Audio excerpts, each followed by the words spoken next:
지난주 우리는 사도 바울의 1차 선교 혹은 전도 여행이라 하는 장면을 보았습니다.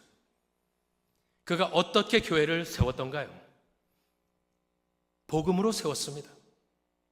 그냥 복음만 선포하면 교회가 저절로 막 자라나던가요? 아니었습니다. 그는 돌을 맞아가며 순교 직전까지 갔지만 다시 들어가고 다시 찾아가고, 루스드라에서 돌을 맞았는데 더베까지 갔다가 집으로도 가지 아니하고 다시 돌아와서 루스드라로, 안디옥으로 자기를 죽이려고 쫓아왔던 수많은 유대인들이 포진해 있던 도시로 다시 들어가지 않았습니까? 그리고 세워진 교회들을 향해서 견뎌라, 참으라, 권면을 해 주었습니다. 그렇다면 질문이 있습니다.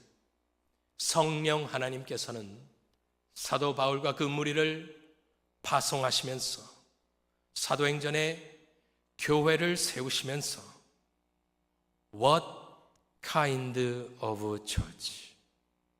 어떠한 교회를 세웠을까요? 그것이 바로 오늘 9절에 나타나는 말씀입니다.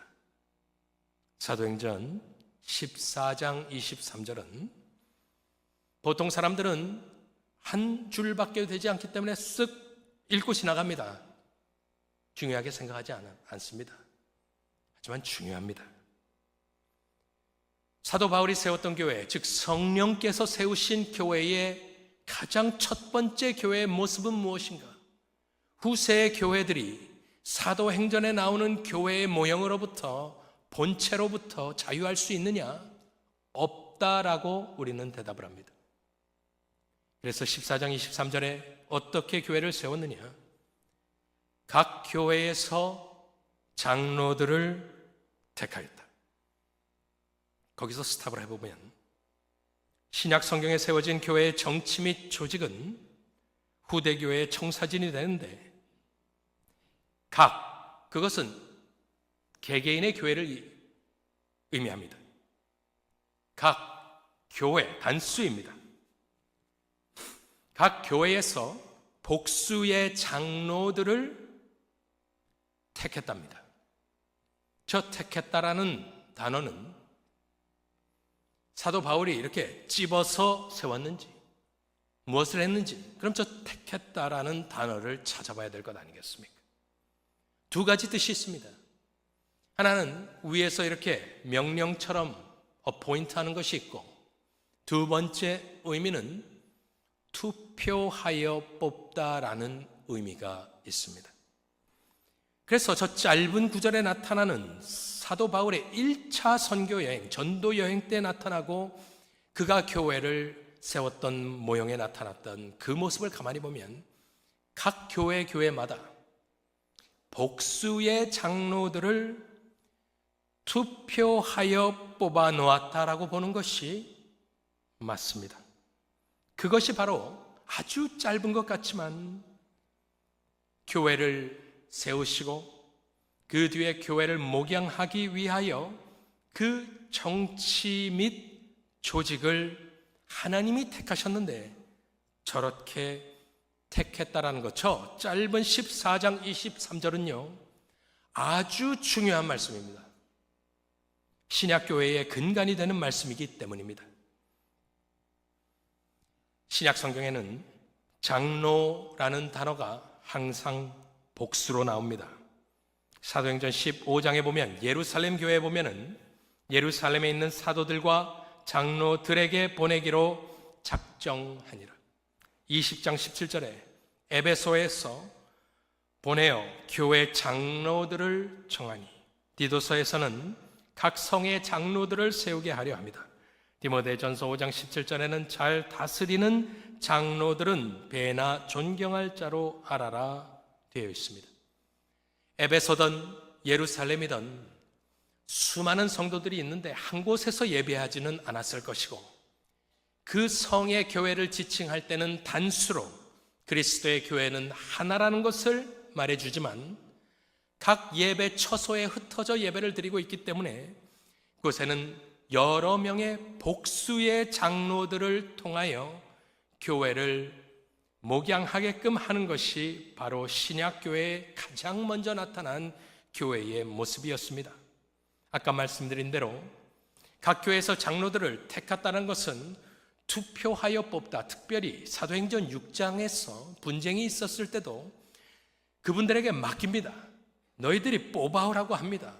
그리하여 연계하여 우리가 해석을 한다면 직분자를 뽑을 수 있는 주권은 교인들에게 있다 함이 옳다고 봅니다.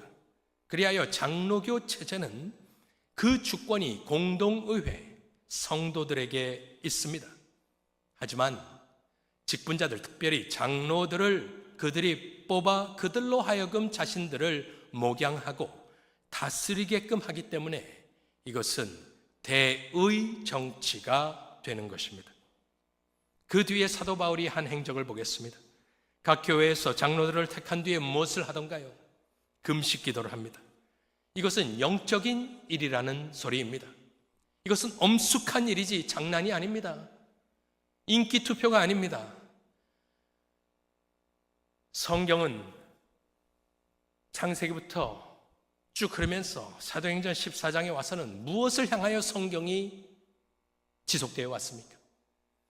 예수 그리스도를 보내서 그의 공로로 말미암아 죄인을 구원하시고자 하시는 하나님의 그 계획이 창세기부터 진행돼서 오면서 마지막에 주의 하나님의 핏값으로 사신 교회를 세우셨을 때 하나님께서 대충 하셨겠습니까? 오늘 14장 23절은 짧지만 하나님은 대충 하지 않습니다. 그의 성격이 그렇지 않습니다. 하나님께서 번제를 요구하셨을 때 아무거나 잡아서 드려, 나는 상관없어. 하나님이 그러셨습니까? 레위기를 보십시오. 아주 자세합니다. 노아의 방주를 만들 때 상관없어, 그냥 아무거나 만들어, 그냥 배만 둥둥 뛰면 된다 했습니까? 나무까지 가르쳐주고 정확하게 몇 단계로 어떤 규빗으로, 하나님의 성격이 그렇습니다. 하물며 당신의 독생자 예수 그리스도를 희생하면서 만든 교회를 만들 때에 하나님이 너희들 마음대로 해라, 상관없어. 아닙니다.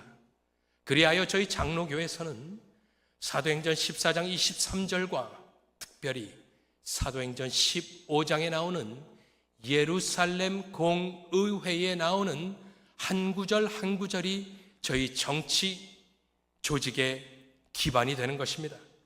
그렇게 택한 뒤에 금식 기도를 하여 간절히 하나님께 기도한 뒤에 무슨 말이 적혀 있는지 가만히 보시면은, 금식 기도하며 다시 보여주시면 14장 23절을 보여주시면은 그 다음에 무엇을 적어 놓았느냐? 여기서 그들은 지금 택함을 받은 장로들입니다. 그들이 믿는 주께 그들을 위탁하여 그 앞에 세웠다라는 단어입니다. 저것은 아주 중요한데, 사도 바울의 의도, 성령의 의도가 나타나는 것은 무엇이냐면은 내가 사도다, 나 아니면 교회가 무너진다 하지 않았습니다. 감시하고 조종하지 않았습니다. 저 말은 저들이 믿는 예수 그리스도, 이제는 너희들이 장로가 되었으니 너희들이 예수 그리스도께 간구하며 기도하며 매달리며 목양하여라. 그들에게 자치권을 인정해 주는 것입니다. 각 교회마다 자치권을 인정해 주는 것이 바로 신약 성경의 모델인 것입니다. 그리고 그 뒤에 사도 바울은 무엇을 하던가요? 떠나갔습니다. 이것은 주 예수 그리스도께서 세우신 교회이기 때문에 주 예수 그리스도께서 세우신 장로들을 택해 놓았으니 그들이 예수 그리스도께 매달릴 때에 이 교회는 무너지지 아니하고 하나님 앞에 든든히 서가게 될 것이다라는 믿음으로 하나님께 맡기고 그는 떠나가게 되었습니다. 이것이 바로 장로교회의 원칙입니다. 두 번째로 여러분에게 들리고 싶은 장로교회의 원칙은 무엇이냐? 장로라는 단어와 신약 성경에 나오는 감독이라는 단어가 동격이요 동일 인물임을, 동일한 오피스를 이야기함을 말씀드리고 싶습니다. 뭐냐하면 디모데전서 3장을 읽어보면 감독이라는 단어가 나오기 때문입니다. 그러면 감독이라는 직분이 따로 있느냐? 당연히 물어볼 수가 있죠. 미쁘다 이 말이요. 곧 사람이 감독의 직분을 얻으려 함은, 그래놓고 2절에 그러므로 감독은 하면서 감독의 요건을, 자격 요건을 말을 하기 때문에, 그렇다면 감독은 누구인가 질문해 볼 수 있지만 신약 성경을 자세히 보면 장로가 곧 감독임을 우리는 깨달을 수가 있습니다. 디도서 1장을 보겠습니다. 디도서 1장 5절로 7절을 보면 사도 바울이 디도에게 말합니다. 내가 너를 그레데에 남겨둔 이유는 남은 일을 정리하고 내가 명한 대로 각 성에 장로들을 세우게 하려 함이니. 7절에 가보면 한국말에는 앞에 아무것도 없지만 거기 접속사가 있습니다. 그러므로 감독은 하나님의 청지기로 책망할 것이 없고 되어 있습니다. 장로들을 세우기 위해서 남겨뒀는데 장로들의 자격 요건을 설명하면서 그러므로 감독은 이렇게 되어 있기 때문에 장로들을 세우는 것과 감독을 세우는 것은 동일한 것으로 우리는 이해를 합니다. 그래서 디모데전서 3장에 나오는 감독의 여건은 우리가 무엇이라고 이야기합니까? 장로의 자격이라 이야기를 하는데 그것이 맞는 것입니다. 한 군데 더 보겠습니다. 사도행전 20장에 보면 그 유명한 에베소 장로님들을 초청하는 장면이 나옵니다. 사도행전 20장 17절에 바울이 밀레도 항구에서 사람을 에베소로 보내어 교회 장로들을 청하니, 28절에 가면 그 장로들을 앞에 놓고 사도 바울이 무엇라 하는지 한번 보십시오. 여러분은 자기를 위하여 또는 온 양떼를 위하여 삼가라. 성령이 그들 가운데 여러분을, 장로들을 무엇을 삼았다 합니까?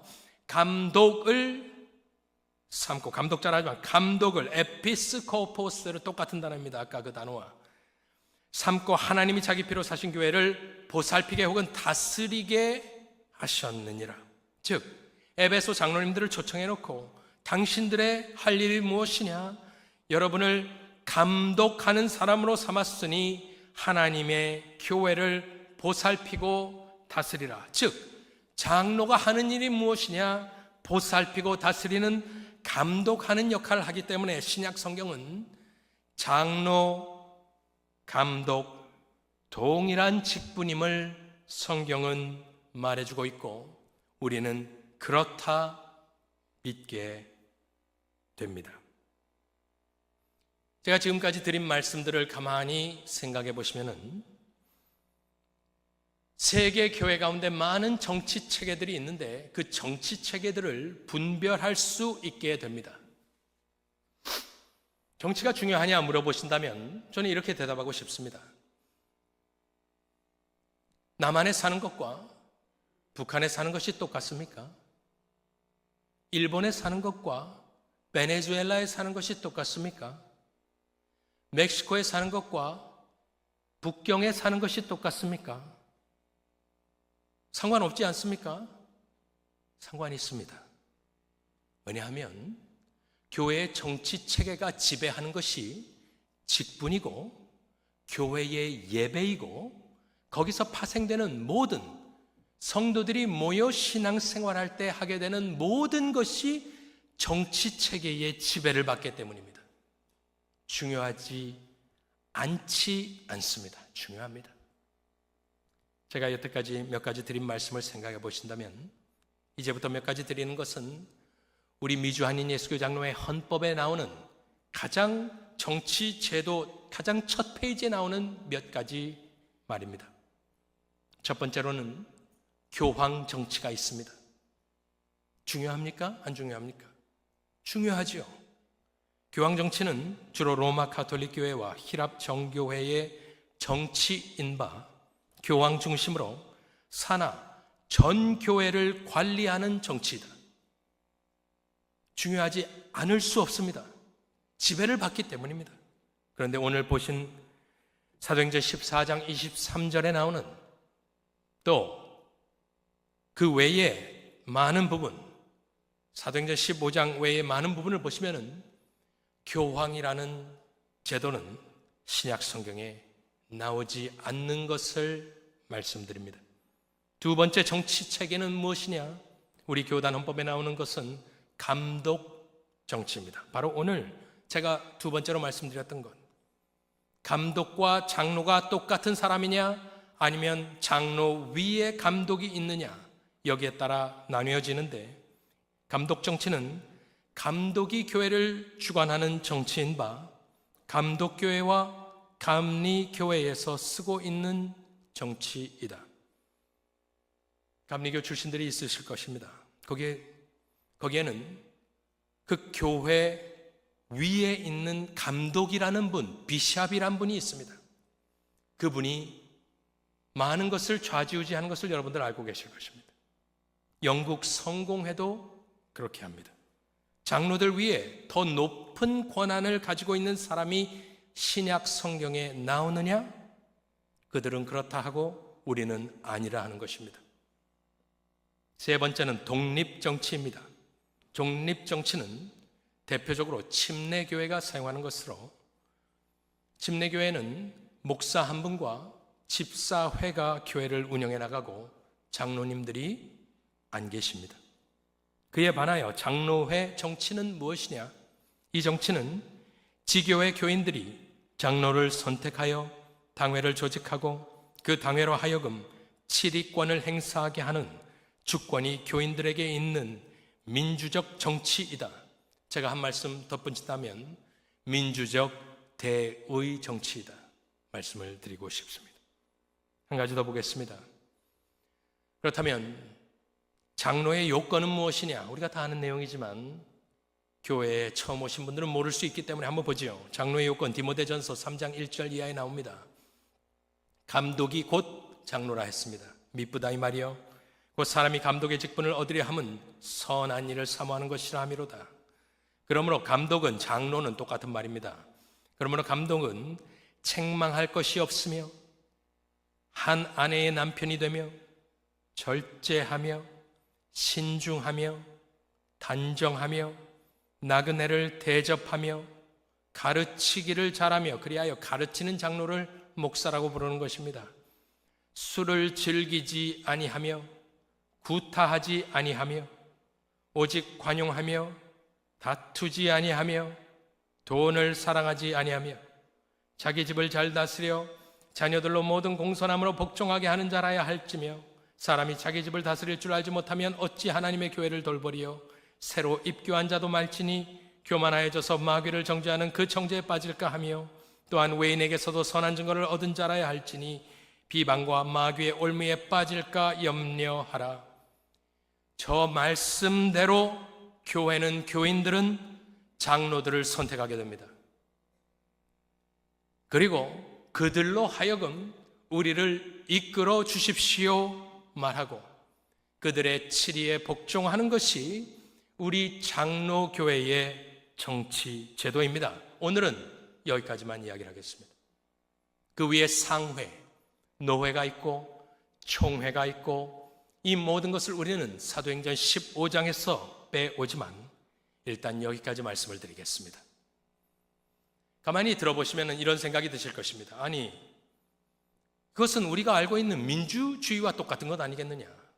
한국에서도 대선이 있었고 미국에서도 얼마 전에 대선이 있었는데 우리가 투표를 합니다. 그럼 표를 받은 사람이 대통령이 되든 상원의원이 되든 무엇이 되든지 뽑혀서 정치를 하면서 나라를 이끌어가는 것이 민주주의 아니겠습니까? 그런데 제가 하나 여쭤보겠습니다. 미국식 민주주의가 먼저일까요? 장로교회의 정치가 먼저일까요? 우리 장로교회의 전통을 이렇게 쫙 거슬러 올라가 보면 장로교회는 오늘 제가 말씀드린 대로 14장 23절에 기초한 대로 교인들이 장로들을 뽑습니다. 그때 중세 유럽에서 누가 무엇을 뽑아서 무엇을 만드는 그런 정치 제도가 있었을까요? 없었을까요? 없었습니다. 그래서 영국의 왕은 장로교인들을 미워하였습니다. 장로교는 영국 국왕에게는 무엇이었느냐? 스코틀랜드는 좀 떨어져 있었기 때문에 장로교 체제가 이미 잡혀 있었습니다. 장로교는 왕의 말을 듣지 않겠다라는 말입니다. 반역자들입니다. 그래서 그들을 코버넌터, 언약주의자들이라고 불렀습니다. 커버넌터라고 불렀습니다. 그래서 영국 국왕이 그 제임스 왕의 아들이 찰스 첫 번째인데, 퍼스트인데, 찰스 왕이 스코틀랜드에다가 자기네 영국 국교의 커먼 프레이어 그 책으로 기도문을 읽으라 그랬습니다. 그랬더니 1637년 동안 좀 시간이 지난 뒤인데 거기서 그 기도문을 듣고 있던 한 할머니가 전설에 의하면 앉아있던 자신의 조그만 의자를 던져버립니다. 거기서 시작된 전쟁이 있습니다. 그것이 비샵스 워라는 전쟁입니다. 한 발 물러서서 이것을 가만히 보면은 장로교의 정신은 무엇이냐? 장로교의 정치 원리, 우리 장로님들이 헌법을 공부하시고 나서 장로고시를 공부하시고 나서 한결같이 하시는 말씀이 무엇이냐? 헌법을 공부해보고 은혜 받았다라는 말을 합니다. 여태까지 모르고 있었는데 교회가 이런 것이구나 깨달으면서 어떻게 되던가요? 교회를 더욱 사랑하고 자랑스럽게 여기지 않았습니까?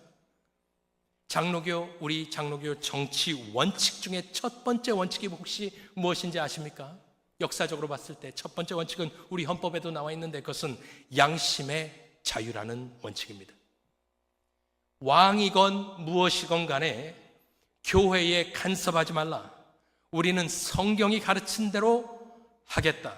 왕은 우리에게 이래라 저래라 하지 말라. 나는 신앙의 양심의 자유가 있다가 바로 장로교의 정신입니다. 우리는 필라델피아 지역에 살고 있습니다.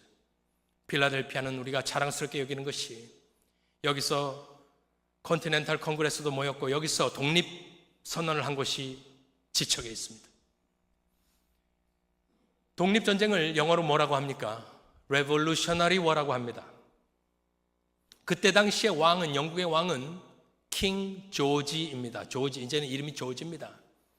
그 킹 조지는 이 아메리칸 레볼루션, 독립전쟁을 무엇이라고 혹시 불렀는지 여러분들 알고 계십니까? 왕이 봤을 때 독립전쟁은 무엇이라고 느꼈을까요?